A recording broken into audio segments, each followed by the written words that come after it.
এই রঙিন দুনিয়াতে কেউ কারো নয়, এই কথাটা আপনি তখনই বুঝতে পারবেন যখন আপনি বড় ধরনের কোনো বিপদের সম্মুখীন হবেন।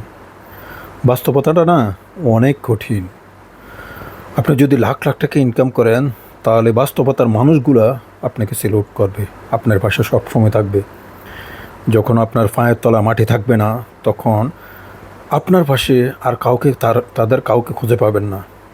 আরে মুমিন তো তারাই যারা সবসময় অন্যের আপদে বিপদে দৌড়িয়ে আসে, সেটা অর্থ দিয়ে হোক বা শ্রম দিয়ে হোক বা বুদ্ধি দিয়ে হোক, তারা সবসময় আপনার পাশে থাকে। আপনার বিপদের সময় আপনি যদি কোনো বিশ্বস্ত লোকের কাছে পরামর্শ চান, কিছু কিছু বিশ্বস্ত লোক আছে পরামর্শ তো দূরের কথা, উল্টো আপনাকে দমিয়ে দেওয়ার চেষ্টা করবে। দুনিয়াটা না আসলেই স্বার্থপর, এটাই বাস্তব। এই বাস্তবতা আপনাকে অনেক কিছু শিখিয়ে দিবে।